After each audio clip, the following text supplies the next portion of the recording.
So yesterday I had my monthly session with a group of top producers in Atlanta that I work with. And we got on a discussion about where the market is right now after the first 30 days of 2026. And overall, there was a lot of information about how so many properties are being sold with multiple offers, some properties with lots of offers, but the market is brisk, and if good inventory hits the market, it's getting a lot of attention, and they are creating multiple offers on those properties. Now, here's the lesson. There are three lessons in this that I want to make sure that I explain, because I've got some really talented people that had a great conversation about this yesterday. And one of these top producing agents said, let's say there's 10 offers on a property, which is not unusual in Atlanta right now for a quality property hitting the market. Sellers need to be aware, if you're thinking about selling your home and you think you're going to do it later, now is a great time to get a great property on the market at a great price. Better than waiting, because when you wait, you're going to dilute your opportunities as a seller, because there's going to be more and more properties hitting the market over the next several months, which means the ratio of supply and demand is going to work less in your favor as a seller and going to shift a little bit more towards the buyers.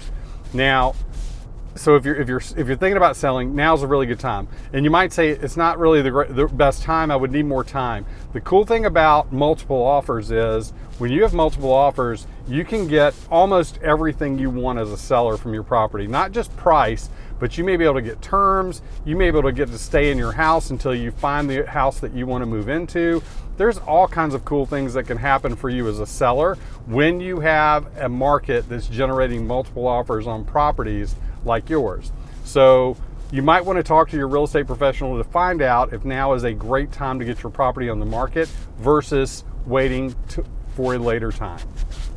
All right, second, if you're a buyer's agent, it is really important that you are a skilled agent for your buyers. So let me talk to buyer's agents and buyers at the same time, because they go hand in hand.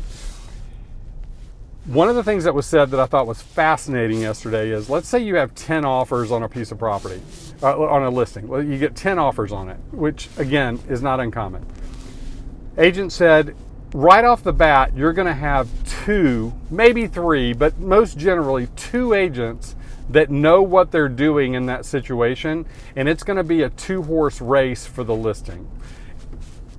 2 out of 10.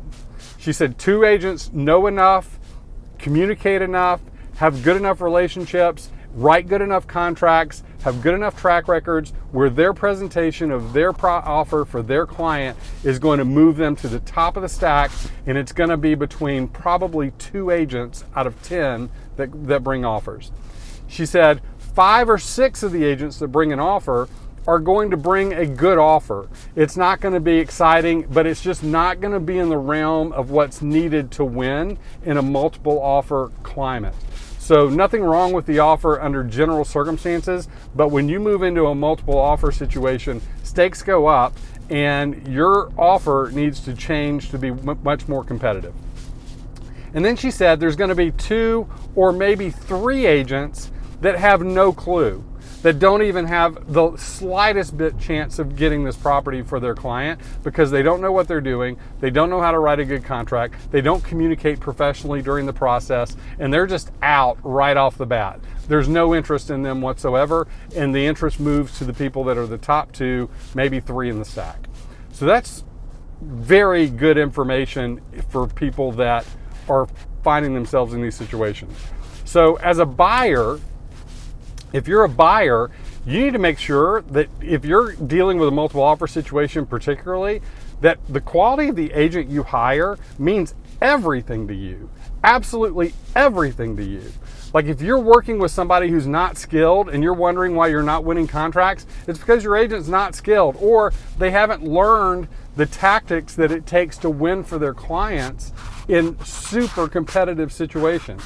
So make sure you're working with somebody who can get you across the finish line. And there's a lot of good agents who can, but there's also a lot of agents who can't. And unfortunately, we're in an industry where you can work with idiots and experts at any given time, because that's what they all look the same, except they all look like experts until you get in the thick of it and you realize, oh wait, this isn't an expert at all. So be very careful about who you hire and make sure that you've got somebody who can get you across the finish line. Now, the other thing that's important is mindset going into a multiple offer situation. This is a different situation. And people always would say, well, how much should I offer? Well, let me tell you the answer to that. You need to offer a number that is your one-shot number. You're not going to get a chance to negotiate. It's a one-shot number. So the number you offer is the number that if you get it, you think, yay, we got it. And if you don't get it, you think, that's okay because I wouldn't have paid $1 more. So if you give me a number and you don't get it and you go, gosh, we should have gone a little bit higher, you didn't come in at the right number and you were not prepared to win in a multiple offer situation. Plain and simple. What you need to understand is, it's kind of like people. Like you need to decide, do you want to go to the dance with the person that everybody wants to go to the dance with? Or do you want to go to the dance with the person that nobody wants to go to the dance with? Because if you want to go to the dance with the person that everybody wants to go to the dance with, I'm going to tell you, it's a different game. You've got to have skill. You have to have something to offer. You have to be more interesting than anybody else to win that. And you've got to be prepared for it. And a great agent's going to help you get prepared, but understand the rules change in a multiple offer situation, and only the strong survive. And actually, only the strong and the skilled survive. So if you're a strong buyer and you're willing to step up to the plate, and you've got a skilled agent who can actually make that happen for you, you're in great shape.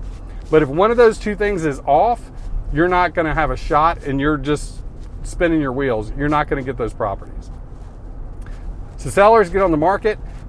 Buyers, agents, make sure your skill set is ready to win in this market.